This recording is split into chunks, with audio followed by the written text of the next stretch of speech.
Hi, I am Imogen Lamport from Inside Out Style, and today I am joined by Elizabeth Marks from Almond Leaf Studios, who is in Asheville, North Carolina.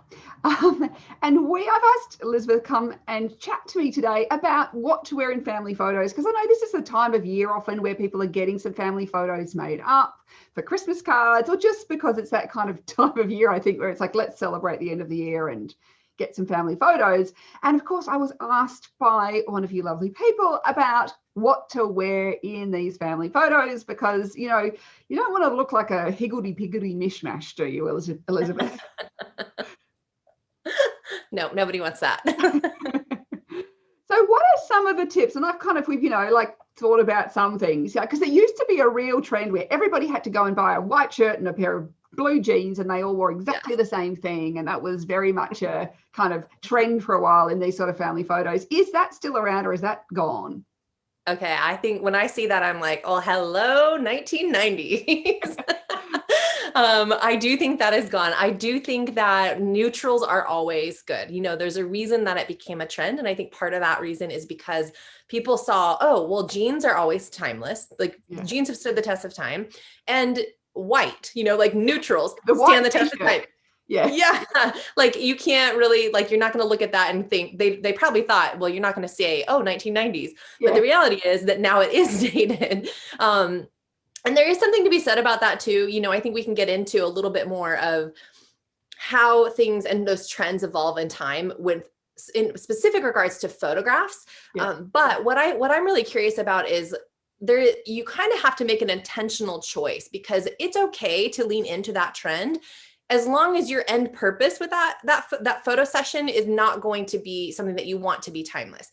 So we'll have sessions with people who, maybe they're going to do one that is like a little bit more thoughtful with like a timeless classic look. And then another session, a different time of year, where they're like, okay, we're just going to try to make this one, like, we're going to wear whatever we want. We're going to go crazy, like be super trendy and, get really fashion forward in this one. So I don't think there's a wrong answer with it. But if you are a family that maybe is thinking about, once a year is like the big family photo session, then I would say probably lean into that more timeless classic look.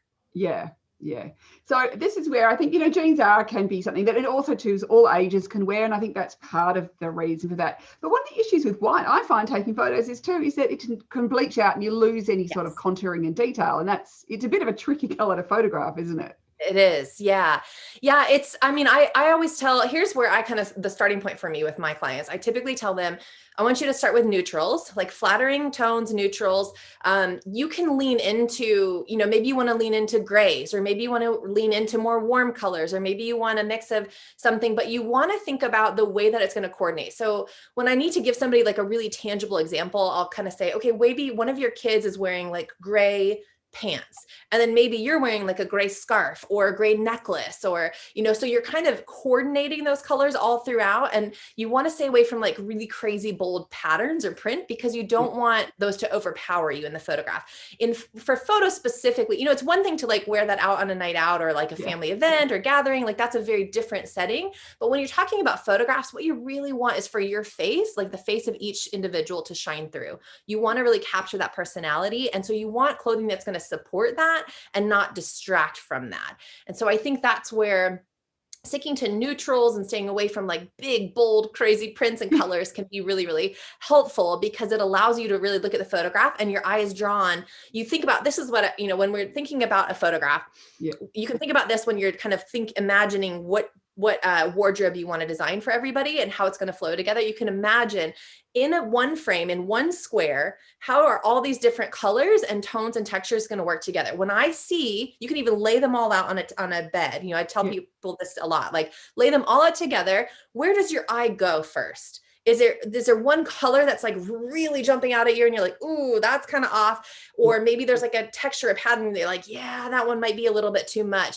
You need to think about, like, when you're looking at that full frame of photograph of where everybody, everybody's in it together, where's your eye going to go first? You want your eye to go to other eyes. The human eye wants to connect with other human eyes. And so if a pattern or texture or color is distracting from that, then that's, that becomes a problem. It becomes a challenge for the photographer, because the idea is it lands on an eye and then it's going to move seamlessly through the photograph to other characters and other people. And then your eyes want to find a way out. So your eyes almost want to create this path as they move through the photograph. So yeah, that's something to consider when you're thinking about wardrobe with it. Yeah. So thinking about so we have linking colors. So either everybody's got that color on in some way or other. It doesn't have to be the same outfit, but it's that linking color, which helps to move that through, doesn't it? And also thinking about maybe more neutral tones rather than lots of color as well. Though a bit of color can work. And this is something too to think about is where are you going to hang the photo? Like, is it going on a wall or is it going on a Christmas card? Yes. And if it is going to go on a wall somewhere, what's the decor? Like, how much does decor come in? Because you want it to go with your decor, don't you? Yeah, absolutely. That's a great point. And I think in a similar tone, you want to also think about where are you being photographed? Because, if I have a modern, clean, white-walled space and I want these photographs to end up on that space, but I get photographed in a place that's like all green and lush and gardens, and maybe there's like, red roses and I don't know, daisies and all kinds of different colors and it's a beautiful place. And you might not think about like how that's all going to come through in the photograph, but again, the photographer can only work with so much. And so if you can communicate what you're after and what you want for those photos, then the photographer can probably help guide you in where that might be a good location for that. So I usually tend to prefer more neutral settings. So I'm looking for like, clean architecture and things that just have neutral colors, because I want the color choices of my clients to stand out more than the background of the location. Now, I live in the mountains in North Carolina where, there's green and lush mountain vibes everywhere. So it can be challenging to find those like neutral spaces, but they are available everywhere. So yeah, I think you want to consider the location and what all's going there when you're thinking about what to wear in that location. Like, for example, if there's a lot of pink in the background, do you want to, bring that in and maybe bring in deeper tones of pink into your wardrobe or lighter tones of pink and have little like hints of that reflected in the background? That can be really beautiful. Or are you like, I just want it to be completely white and neutral so that I have a completely blank slate and it's just about the people, the subjects in the photograph and what they're wearing and the connection that's happening between them. Yeah. And if you have a colored wall, you're going to really have to think about that color as well, because it's got to go with it rather than being some sort of clash too. Yeah, I think that brings up another point too, because when you think about like the connection and how it's all working together, not just in the space where you're created, but where's the space? What's the end goal of that photograph? That photo session, like, are you hoping to get just a family, photo, like a holiday card out of it? Yeah. Or are you hoping to have it be like something that will be on your walls for, or in an album, or, something that will be more timeless?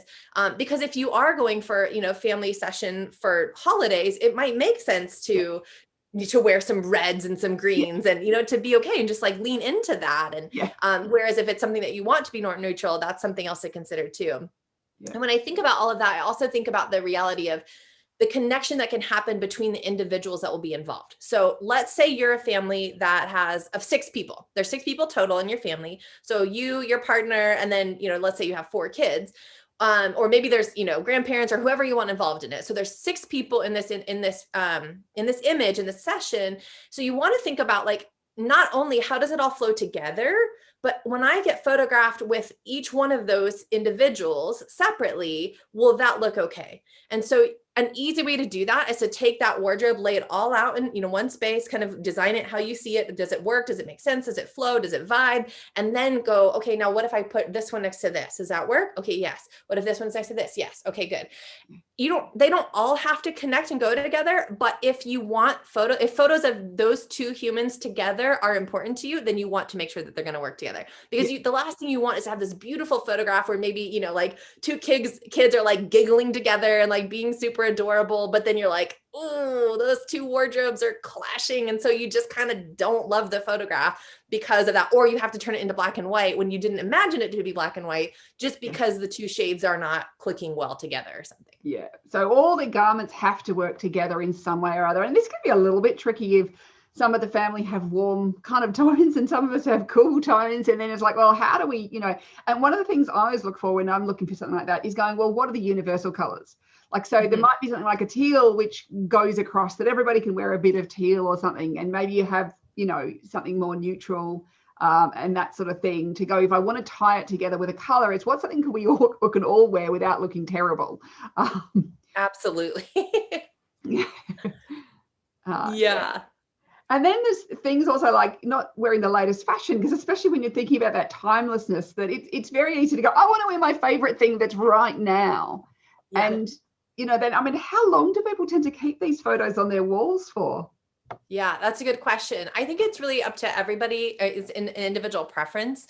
I think when I think about that question and that conversation, what I'm really interested in is exploring, like, what's the end goal for this? Yeah. Do you want this to be like the family photo for quite a while, for many, many years? Or are you okay with switching it out every year? If you don't mind switching it out every year and that, is valuable to you, then switch it out. It's also kind of the same question for me. It's in a similar, manner, where you're kind of considering, like, do you want to be really formal with with what you're wearing for this? Or do you want to be more casual and more relaxed?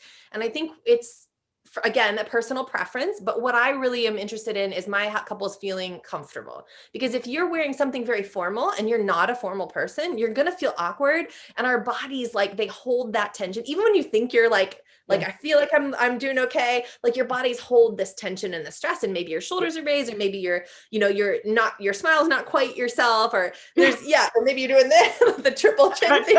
The double chin. I mean, they're just always, there's so many things, and it's really hard to look natural and relaxed and comfortable if you're not feeling natural and relaxed and comfortable. So I would say making sure that you choose something that you truly feel very, like, comfortable, you feel genuine and you feel great in, you can move in, those things I think matter and would kind of trump wearing something like really elegant and formal. Now I have, especially for like engagement sessions, when we do those, some of my couples pull off these like beautiful gowns that are just, stunning and gorgeous. And I look at it and I'm like, I'm here in like a wool sweater. Like, I don't pull off really formal very well, but I can capture it all day long. I love it. But I know that if I wore that gown, even though I think it's stunning on them, if I tried to wear it, I would be walking around like super awkward. So I think being really comfortable in whatever you're wearing really, really goes a long way as well. Yeah.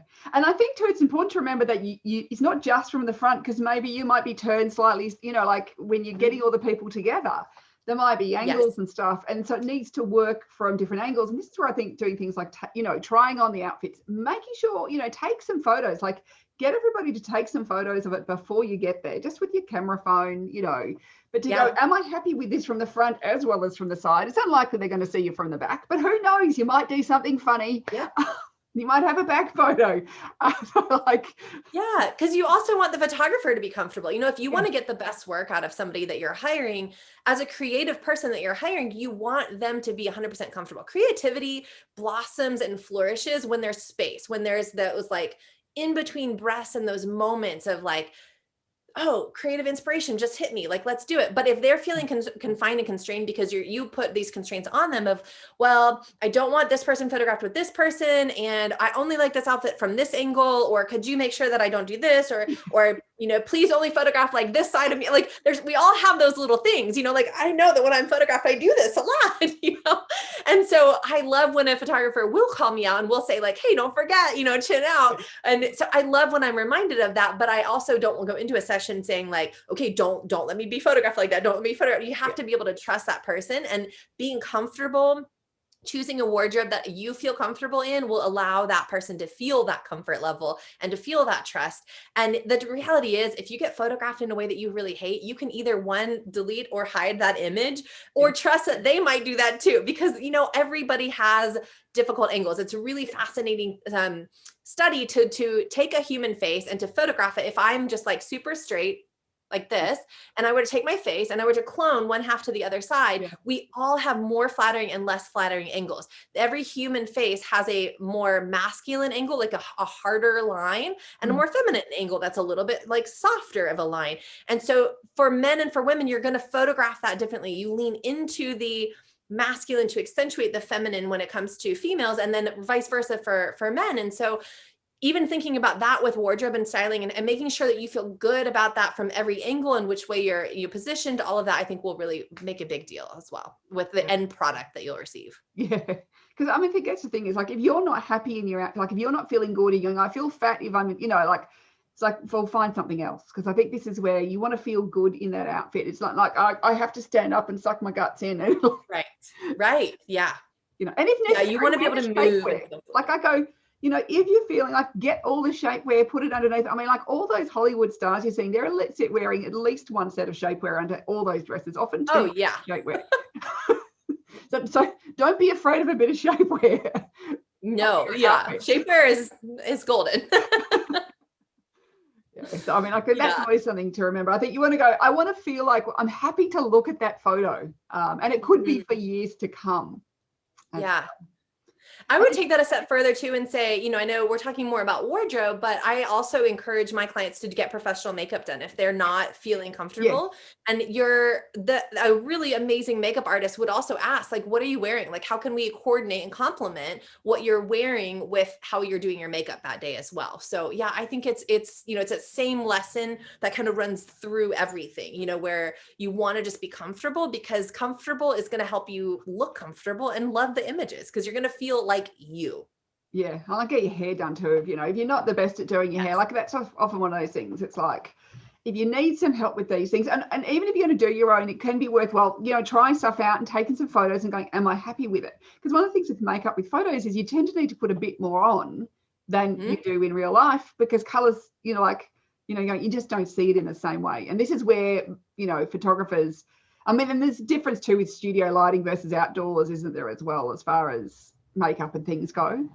Yes. Yeah, there is. I mean, even for example, right now, like as we started and I sat down, I had all this beautiful natural light coming in. And as the sun has been setting, for me here, it's like getting shadowy. And now it's just this like harsh studio light, and it's, not as attractive. And I'm looking going, wow, I actually felt like I had a decent amount of makeup on today, but I don't. So even this camera will allow you. And I think that proves your point of like, take some photos first, like see how it shows up, because it will capture differently. General rule of thumb for me is like, it's going to capture about 2 to 3 shades lighter than what it looks to the human eye. So you want to think about that when you're, going into a session and how you're planning it. I would go darker, go heavier, because it will capture a lot lighter than you think. So I always notice like a brighter lipstick color always works better on camera than something that's great in person and quite natural looking in person just disappears and fades away. And even things like blush. Point in case. Point in case. It looks like I have no makeup on, and I actually do. I actually did my makeup this morning. Yeah, and things like blush, you have to kind of put a bit more blush on. All those sorts of things do make a difference. Particularly where you don't want to kind of, and in some ways accentuate your features, because we're looking for your face, we want those features to pop out. But if you are getting a makeup artist, it's important that they make you up in a way that also makes you still feel like you, because this is where I've sometimes seen where you have the wrong makeup artist and they make you up in a way where you go, that just doesn't look like me anymore. Yeah. And I think particularly for family photos is you want to feel really like it's still me. Yes. Yeah, absolutely. Yeah. When we have branding photos done of us, I have more makeup on than I ever would normally in real life. And I think that, again, that goes to your comfort level. So I've had to learn to lean into that and to trust that it's going to be captured in the way that I want, that I'm going to feel beautiful when I see the photographs. When I look in the mirror, I just don't look anymore. Like after I look and I'm like, okay, like I know it'll capture well, like, all right, I'm just not going to look again. And I'm just going to focus on my beautiful family and on, what's in front of me, not focus on myself, because I want to make sure that I'm feeling comfortable and good. So yeah, I would say, you want to make sure you feel comfortable. If you know that if you're going to like it better, if it's a little heavier than maybe you do feel comfortable with, you have total permission to just not look. take my approach and just don't look anymore. But I would say don't get a hairstyle you don't normally have, or true. Like don't go too far away where you go, let's just, do so much sculpting and contouring where you go, I no longer look like the person I am. Totally. It's like you, but just kind of like a very much brighter version of it. Yes. Yeah. Just a few shades, maybe heavier or deeper, or, a little more like intention to some of those. Yeah. Leaning into it a little heavier. Yeah, exactly. Now, things like patterns, are there any patterns that work really badly in photos versus some that might be better if you are going to go for something that's patterned? Yeah, that's a good question. I mean, I am a lover of all things neutral anyway, Yeah. and things to be a little bit more solid. So I always encourage solids, but I do think you can pull off a pattern in there too. I would just make sure it's subtle. Again, you're Yeah. thinking about the whole big picture, that full frame. Where does the human eye go? How does it land? And a pattern can very quickly draw a ton of attention. For example, I had a. Do you want me to do a screen share? Would that be helpful? Yeah, that would be great. Okay, we do a screen share of some. I had a session recently where I honestly, even during the session, I didn't notice that there was quite a bit of pattern going on in some of it because they pulled it off so well. So you can see here, in this family one here, let me pull it up tighter. There you go. So you can see like the dad has some plaid and so does the son. Like they do have some color going on. They have some good coordination. And what I love about this is that the son is wearing black and then she's got it echoed here and then she's got black and again the black pants echoed up here. I really love when you've got a full family and you're able to like echo something down low with up high, so it kind of again helps your move your eye through the frame.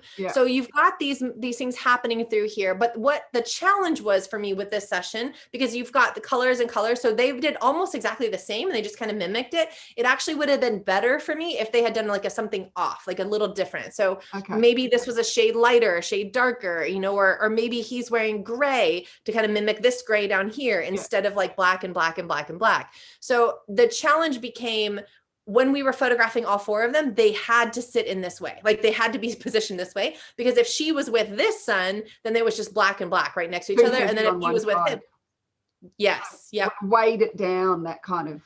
Yes, it got really heavy where your eye was just like, oh, all the blacks right there, because black is always the heaviest of all of it. So your eye will always go to faces and to black or dark. So you want to really be mindful of that. I actually prefer to stick to more like grays, tans, creams, a little bit of like the purple was beautiful, teal is great, some of those. But again, you're thinking about the background as well. Like for the example, this was a spring session. This couple always has like flawless taste with how they designed all of their photos. And so I brought them up as an example because I think that, it's this beautiful springy colors and she's able to pull off this beautiful thing. And she's got this like, lip that kind of matches it here. And you're thinking about the colors and tones and textures of what's in the background. So we knew that we wanted it to be kind of green, but like a light, springy, airy green. I don't know. It's just, I think echoed in here where there's little hints of blue here. And I think her dress actually had little bits of blue in it as well. And then it's kind of echoed in there. So everything doesn't have to match perfectly. It can totally be something. And that's a very subtle pattern too. So it's a quite small, discreet pattern rather than being a big, bold pattern, which is, that's really going to grab the eye and just kind of, and this is where it's interesting because the green background, that bit of pink's good because she pops off it. Like, so they're different from the background rather than just, because there's so much dappling of the light. That, and in some ways, a lot. That pattern's quite interesting because it's got that dappled feel. But it's not grabbing attention in the way that it could if you had just like a big bold floral or something that would really take attention away. Yes.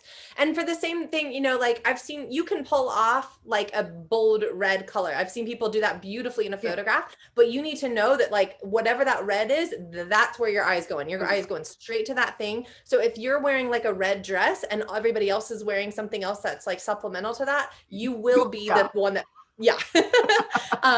so you can do that, but you just need to be mindful of, again, where do you want the human eye to go and how is it going to flow through the image? I think that's always something to keep in mind. But I think, pattern and texture can be great. Again, this is like a more neutral, more understated, where it's not this like, I don't know, I think of like black with like big bright shapes or, something that feels like really bold and powerful. I think you want it to be a little bit more understated. And the thing that I think people need to remember about black too is that black is the heaviest color. So it adds visual weight. So often people think, wear black because I'm going to look slimmer in it. When in fact, black actually adds weight to you. And you have to, something to be aware of, that particularly in images where black also lacks contouring. So that's part of the reason why people kind of go, you don't notice the bulges so much, but it then kind of loses all interest in it, doesn't it? Yes, absolutely. What comes to mind for me is I actually did photos. I had photos done of me when I was pregnant with my daughter, but she's now 4, going on 5. And you would think I would have known this, but I just knew I felt huge because I was super pregnant. I was like 9 months pregnant. And the only thing I felt comfortable in was black. I had this little black dress and it was tight, form fitting, and it was hugging and felt cute in it. And I got photos back from it and I was like, I look terrible. Like terrible. You couldn't tell at all. I mean, it was like you could hardly even see the bump and you couldn't see any definition. So it just like everything looked big because nothing was showing the shape really beautifully. And it's because you couldn't see shadow. So I think that you want something that will allow, it's a lighter color that will allow the shadows, because shadows will allow shape in a beautiful way, not necessarily in a, like some of us want a little more, like we're okay with it being tighter and showing a little more shadow, and some of us don't, because wherever you land on things, it doesn't really matter. The reality is that you want it to have that lighter color, because if it's going to hug too tight and you're concerned about those shadows being too tight, then you want to just go up a size. You want to make sure that you find some way to add definition in how you're structuring that shape. So that's where something is like often it's like not too dark, because I mean, what have I noticed about cameras is it tends to make dark colors look darker and light colors look lighter.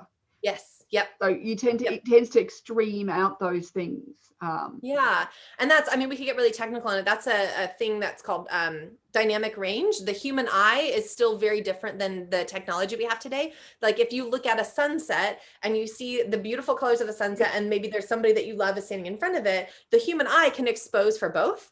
For like the sunset and that, but the reality is camera technology can't. So we have to choose, do I want to expose for that person and like be able to see their face in front of that sunset, or do I want to expose for the sunset? And I think that's the technical reason for why you notice that happening, because the camera just can't, it's just not quite as good as the human eye.